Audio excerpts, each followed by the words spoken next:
Sasa mshikaji, nimeamua leo nikulete sehemu iliyotulia.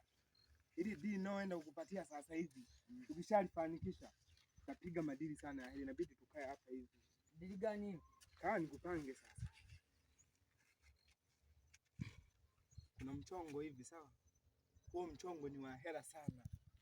Na tukishafanikisha, boss amesema hivi kuna milioni 100. Mwanangu hapo utaua sana. Yaani hapa inakuwa ni alike. Dili yenyewe unajua ikoje? Kuna mtu mtaani hapa anasumbua sana. Nani yule tena?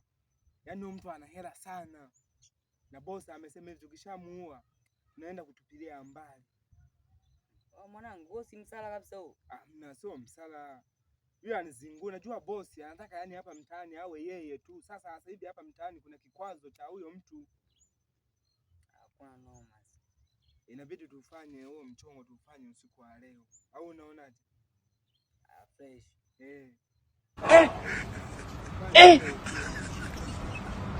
Wampango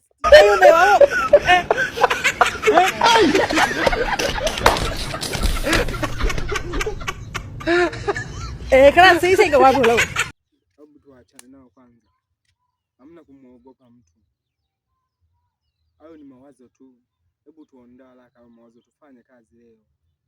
Ila hapo sauti kabisa. Wewe achana na hayo bana, hiyo sauti achana nayo. Sisi tunafanya kazi leo.